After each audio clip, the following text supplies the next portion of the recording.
Bonjour tout le monde et bienvenue sur Boursicote, le podcast de l'indépendance financière. Aujourd'hui, on se retrouve ensemble, car oui, ça faisait longtemps que je n'en avais pas fait. On se retrouve pour une interview avec Umberto. Accent chantant de Sicile, Umberto, je te laisse te présenter. Ciao Luna, ciao à tout le monde. C'est Umberto Sana, 33 ans, je vis en Belgique. Et comme tu l'as si bien dit, je suis originaire de l'Italie, plus précisément de la Sicile. Et je suis né en Belgique. Et ensuite, à l'âge de 14 ans, mes parents ont voulu vivre en Italie. Donc, on a déménagé là-bas. Et après 11 ans passés en Italie, dans les Abruzzes plus précisément, je suis retourné en Belgique. Qu'est-ce que tu fais dans la vie? En fait, j'étais salarié jusqu'à pas longtemps. Et maintenant, je vis pleinement de mes investissements. Et dans quoi tu investis? J'ai investi depuis 2018 dans tout ce qui est bourse, crypto-monnaie et ainsi que dans l'immobilier aussi. D'accord. Est-ce que tu peux nous raconter un petit peu ton parcours, comment tu as commencé, quel est ton but, vers quoi tu tends? Alors oui, je vais commencer par dire que j'ai jamais aimé le travail salarié en fait. Le fait de travailler pour un patron, de me lever tous les matins, pareil pour l'école. Je me souviens quand j'étais enfant, je détestais aller à l'école, le lundi surtout. Et ben, comme ça jusqu'au vendredi pour ensuite avoir 2 jours de week-end. Et encore, il fallait étudier et faire ses devoirs pour la semaine qui arrivait. Et voilà, on répétait ce schéma-là pendant des années et des années. Donc j'ai toujours eu cette mentalité un peu anti-matrice, si je puis dire. J'ai toujours voulu avoir ma liberté. C'est pour cette raison d'ailleurs que quand j'ai débarqué dans la vie active, je me suis dit que je devais tout faire pour arriver à cette liberté. Et comme je suis pas issu d'une famille riche, riche de par les valeurs, oui, mais pas riche économiquement, mais la seule solution pour moi, c'était de me construire ma propre liberté.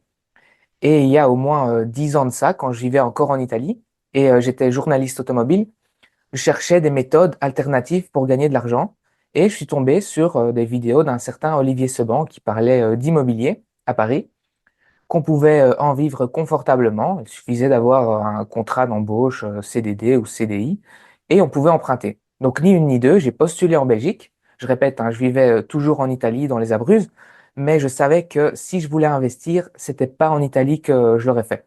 Parce que pour différentes raisons, il n'y a pas beaucoup de travail, les conditions sont difficiles. Et puis, j'aimais pas trop l'endroit où je me trouvais et la mentalité des gens aussi.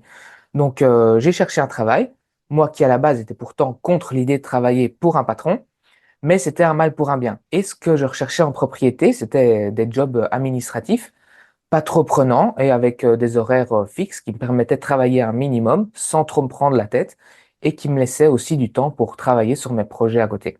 Donc, par exemple, visiter des biens, voir des banques, prendre des rendez-vous avec des artisans, etc., etc. Année après année, donc j'ai pu acheter 3 biens au total, ce qui m'a permis de plus que remplacer mon salaire de l'époque, même si tout n'a pas été rose, hein. Donc j'ai fait des centaines de visites qui n'ont pas porté leurs fruits, j'ai essuyé des dizaines de refus bancaires et j'ai eu des soucis avec des locataires aussi. Donc ça n'a pas été un long fleuve tranquille, bien au contraire. D'ailleurs, j'ai eu de la chance que j'ai eu mes parents à mes côtés pour m'aider niveau travaux, parce qu'ils ont vraiment sacrifié beaucoup de week-ends pour moi. Donc, je leur dois vraiment beaucoup. En parallèle de ça, comme c'était pas assez, je me suis intéressé au marché financier. Donc, j'avais déjà eu une première expérience avec la bourse à 20 ans. En fait, mon meilleur ami qui était passionné de ça, et qui l'est toujours, d'ailleurs, il est trader en Suisse à Zurich, venait chez moi et me montrait des graphiques, mais j'y comprenais vraiment rien du tout. Je lui disais, laisse tomber ton truc, pour moi, c'est du chinois, j'y comprendrai jamais rien, et c'est pas fait pour moi, en gros. Donc, pour moi, c'était terminé jusqu'à ce que j'ai connu le Bitcoin en 2015, quand il était encore à 200 $.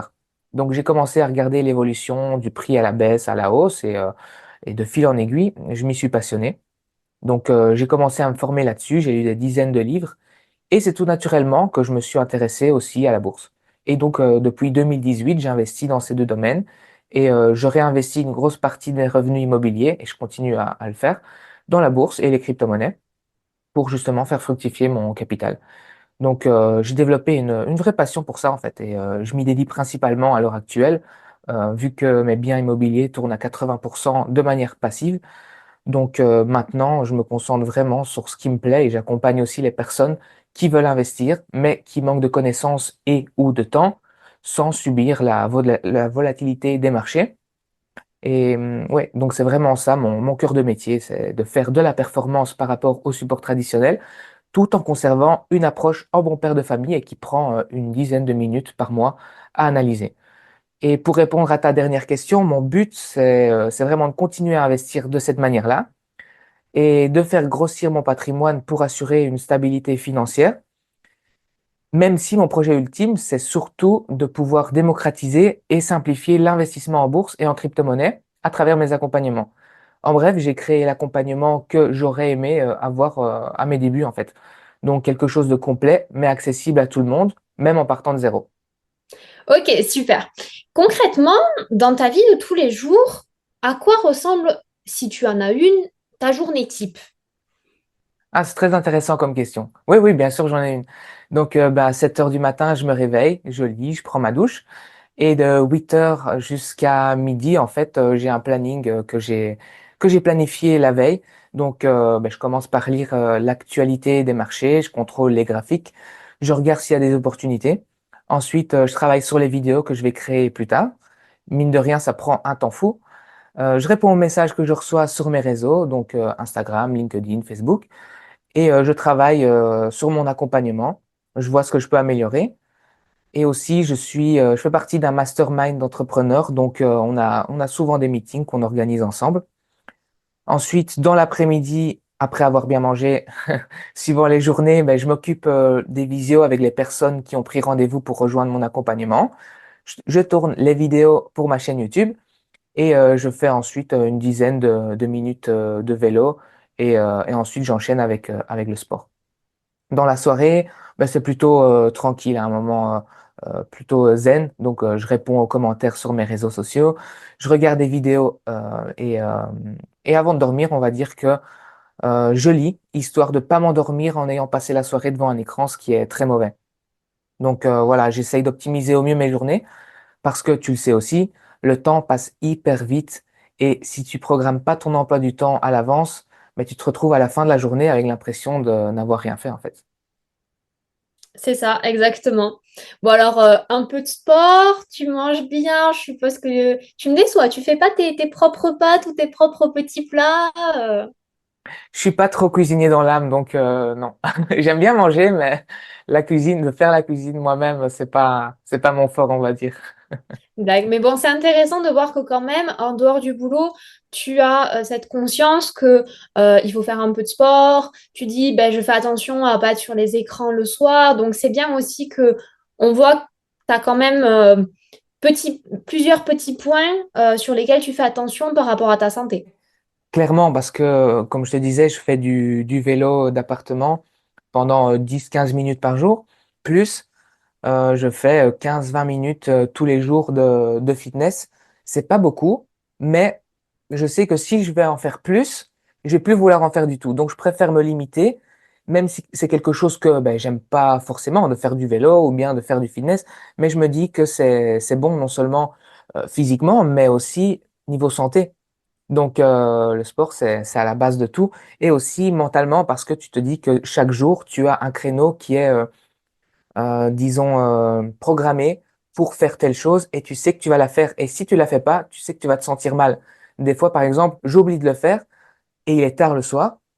Et quand ça me revient à l'esprit, je me dis, bon, je pourrais très bien ne pas le faire parce qu'il est tard, mais je me dis que si je le fais pas alors que je suis conscient que je dois le faire, je vais me sentir mal. Donc, je vais le faire. Et une fois que je l'aurai fait, je vais me sentir beaucoup mieux. Donc, encore une fois, il y a beaucoup de mindset qui joue là-dedans. Donc, pour moi, c'est hyper important. Bon, maintenant, si je saute une séance parce que j'ai complètement oublié, parce que j'ai une grosse journée, j'ai pas pensé à ça, ben, je vais pas culpabiliser. Le fait, c'est que si je le sais, là oui, et que je le fais pas, là oui, je vais culpabiliser. Donc, j'essaye de sauter le moins de séances possible, notamment avec des rappels. Non, mais c'est bien de voir que petit à petit, l'oiseau fait son nid, que tu inclus plein de choses et puis tu le rappelles et c'est super important, pardon, c'est vraiment que le mindset, c'est vraiment ton état d'esprit de te dire il faut que je fasse ça, il faut que je fasse ça, il faut que je fasse ça. Tu es organisé, tu sais pourquoi tu le fais et puis tu te laisses pas passer une semaine les pieds en éventail.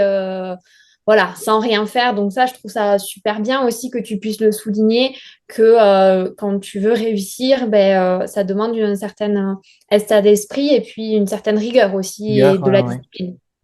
Même si de temps en temps, ça fait du bien aussi de prendre une semaine, de se dire, voilà, on part en vacances, on pense à rien, même si bon, c'est difficile de penser à rien, surtout quand tu fais plein de choses, mais on va dire que tu peux, dans une certaine mesure, alléger ta charge de travail quotidienne et penser à simplement t'amuser, parce que si on fait ça aussi, c'est pour avoir des moments d'amusement, c'est pas pour toujours être à 100%, mais aussi de pouvoir lever le pied de l'accélérateur et de se dire, de dézoomer, on va dire, et de voir ça d'un peu plus haut et de se dire que ben, si on fait ça, c'est pour aussi se faire plaisir, s'amuser. Donc, il faut vivre la vie et ensuite, ben, on reprend le cours normal de la vie de tous les jours et voilà. Non, mais c'est chouette de voir aussi voilà, qu'il faut penser à tout, un peu de temps de travail, un peu de temps de repos. Est-ce que il y a des choses que tu aurais aimé savoir avant de te lancer dans cette activité? Et est-ce qu'au contraire, il y a certains choix que tu regrettes hein, ou que tu n'aurais pas fait comme tu as fait si tu savais ce qui t'attendait? Alors, des choses que j'aurais aimé savoir avant de me lancer, par exemple, c'est que la bourse et la crypto, au-delà des termes qui peuvent des fois être un peu barbares, c'est pas si compliqué que ça. Blague à part, ben, oui, faut pas se mettre de barrières dans la vie, en fait. Les seules barrières qu'on a, c'est celles qu'on se fixe nous-mêmes. Des fois, on a des idées reçues parce on connaît pas certaines choses que notre entourage et rien d'autre.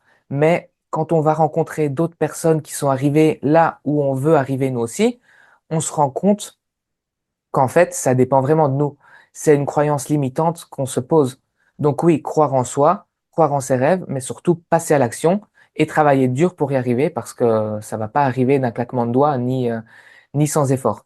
Et niveau regret, même si j'ai pu faire des erreurs, que ce soit des erreurs niveau émotion, niveau aussi économique, je dirais que c'est ces erreurs-là justement qui ont fait la personne que je suis maintenant. Et donc, même si sur le moment même, on regrette d'avoir fait ces erreurs, mais avec le recul, avec les années qui passent, on se dit qu'au final, c'est ces erreurs-là qui nous ont fait grandir. Donc, j'accepte les erreurs quand elles arrivent, mais j'essaye surtout de ne pas les refaire. Oui, bien sûr. Donc, pas de regrets, plutôt des apprentissages. Et au Exact. niveau, tu disais crypto-bourse, que c'était plutôt assez simple quand tu vas au-delà des termes un peu barbares, parce que bien sûr, comme chaque métier, ben, il y a des acronymes et tout un langage autour de ça. Est-ce que un podcast comme Boursicote, qui vraiment vulgarise tout ce monde-là, ça t'aurait aidé à tes débuts? Ah oui, clairement, parce que c'est super enrichissant le fait que tu expliques certains aspects de l'investissement, mais aussi de la liberté financière, parce que tu touches aussi beaucoup à ça, de manière simple et accessible à tout le monde. Et c'est vraiment ça ton but, j'imagine, quand tu as mis en place ce podcast. Et surtout, tu es infirmière, donc beaucoup de personnes dans le même domaine que le tien peuvent se reconnaître dans ton histoire et c'est bien parce que tu peux inspirer et impacter des gens comme tu le fais. Et au-delà du fait que ce soit des infirmières ou pas, mais comme je disais, plus en général, ça aide beaucoup parce que tu arrives à vulgariser vraiment ce domaine-là, comme je fais moi aussi à travers mes vidéos, mais toi aussi dans ton podcast. C'est vraiment le fait d'utiliser des mots simples à des concepts, des principes qui de base peuvent être compliqué pour le commun des mortels. Donc oui, je recommande à 100% Boursicote en tout cas. Ah, t'es gentil, merci. De toute façon, c'est ça le but de Boursicote, c'est vraiment une infirmière qui représente monsieur, madame, tout le monde, parce que tout le monde a une infirmière dans son entourage, ou en connaît une du moins. Et voilà, l'investissement est possible pour tout le monde. Et puis moi, ce que je fais à travers ma voix, toi, tu le fais derrière des vidéos. Et c'est ça que je trouve génial dans nos métiers, c'est que vraiment, on propose ça et sous format différent, mais c'est vraiment pour tout le monde, quoi. Donc ça, je trouve ça super. Pour finir, est-ce que tu aurais un ou deux conseils à donner à nos auditeurs et à ceux qui écoutent Boursicote, du coup, et qui veulent se lancer dans la voie de l'investissement? Alors si j'avais un ou deux, il y en a plein des conseils, hein, mais on va dire, ben, le premier c'est de se former. Ça peut sembler bateau, mais c'est hyper important. Un médecin, il a étudié avant de pouvoir exercer. Un électricien, il a étudié avant de pouvoir exercer. Donc pourquoi ça devrait être différent dans l'investissement? Des fois, j'entends dire, oui, mais on trouve tout sur Google et sur YouTube. Et moi, je réponds, oui, ok, c'est vrai, mais montre-moi alors comment performent tes investissements, si c'est le cas. Et là, souvent, c'est le silence. Donc, en ligne, on trouve aussi toutes les infos sur la médecine, sur l'électricité, mais est-ce que ça fait de moi pour autant un médecin ou un électricien? Non, parce que le souci, c'est pas de trouver l'info, c'est de savoir comment mettre tous ces morceaux ensemble. Et puis, se former avec quelqu'un de valable, c'est aussi prendre un raccourci avec une personne qui t'emmènera dans ta situation actuelle à celle désirée sans devoir faire les erreurs que d'autres feront. Donc, tu épargnes beaucoup d'années et beaucoup d'argent parce que chaque erreur que tu fais sur les marchés, tu les payeras au prix cher. Donc, c'est primordial la formation. D'ailleurs, je continue moi-même de me former. Et un autre gros conseil que je pourrais donner, c'est de persévérer. Les résultats, ils se voient pas du jour au lendemain. Il faut des mois, voire des années pour réussir dans son propre domaine. Et il faut surtout jamais se décourager si on voit pas les résultats. C'est comme, par exemple, les rendements composés en bourse. Au début, on voit très peu de résultats, mais après, ça peut faire x5, x10 après quelques années. Donc, toujours rester fidèle à sa stratégie et l'appliquer avec constance. La persévérance, ça paiera toujours. Donc ouais, c'est le conseil que je peux donner. Par contre, tu peux avoir le meilleur coach, la meilleure approche, la meilleure formation, ce que tu veux, mais si tu l'appliques pas, ça tombe à l'eau. Donc, une fois que tu as appris ce que tu voulais apprendre, tu dois vraiment passer à l'action. Personne ne va le faire à ta place. Comme je disais, tu peux avoir le meilleur coach, mais c'est pas lui qui va faire tes investissements à ta place. Donc, tu veux des résultats? Arrête d'attendre que quelqu'un fasse le boulot pour toi. Fais le travail toi-même et tu verras les résultats. Le vrai changement, il commence quand tu arrêtes de chercher des excuses et que tu assumes pleinement ta responsabilité. Donc, pour résumer, je dirais se former, passer à l'action et persévérer. Si tu fais ça, ton succès sera une évidence. Ah, sur ces belles paroles, vraiment, on va conclure parce que vraiment, c'était bien. Merci, je t'en remercie. Avec plaisir. Est-ce que tu peux me dire, Umberto, où c'est qu'on peut te retrouver? Alors oui, sur les réseaux, donc Instagram et YouTube, vous tapez simplement Umberto Sana Coach. Et sur LinkedIn aussi, en tapant simplement Umberto Sana, je publie régulièrement des petites astuces. Et ouais, donc si vous voulez me suivre, vous savez où aller. Super, je suis sûre que les auditeurs de Boursicote vont pouvoir retrouver une nouvelle pépite et une nouvelle flèche à mettre à leur arc avec toi. Merci en tout cas d'être venu. Je te remercie beaucoup et Et puis, continue vraiment ce que tu fais parce que c'est vraiment top, parce que je pense que tu inspires vraiment beaucoup de personnes à se lancer dans l'investissement. Donc franchement, c'est top. Et c'est vraiment un grand plaisir de te connaître, ben surtout. écoute, moi pareil, continue. De toute façon, je pense que peut-être tu reviendras. Avec Continue, grand c'est plaisir. vraiment, voilà, c'est vraiment super bien aussi parce que tu le fais aussi en vidéo, tu inspires des gens et voilà, vraiment continue. Je trouve ton travail forcément génial parce que sinon je t'aurais pas invité ici. Et puis à la Merci. prochaine. Ouais, à la prochaine. Ciao, ciao.